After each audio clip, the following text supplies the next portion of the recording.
मालाडमधून बातमी समोर येते। मालाडमध्ये भाजपाचे माजी खासदार गोपाळ शेट्टी यांच्याबाबत आक्षेपार्ह लिखाण झालेलं आहे। त्यानंतर भाजपाचे कार्यकर्ते आक्रमक झाले।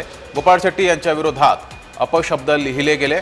मालाड या ठिकाणी हा प्रकार घडलाय। मालाड बस स्टॉपवरील हा धक्कादायक प्रकार आहे आणि त्यानंतर मात्र भाजपाचे कार्यकर्ते हे आक्रमक झाले।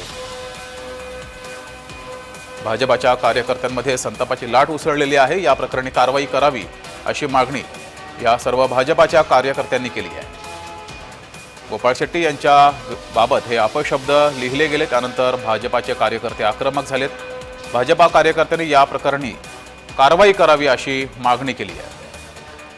मालाड इथल्या बस स्टॉपवरील ही दृश्य आहेत। या ठिकाणी अस्मिता ज्योती या बस स्टॉपवर भाजपाचे माजी खासदार गोपाळ शेट्टी यांच्याबाबत आक्षेपार्ह लिखाण लिहिलं गेलं, त्यानंतर भाजपाचे कार्यकर्ते आक्रमक झाले।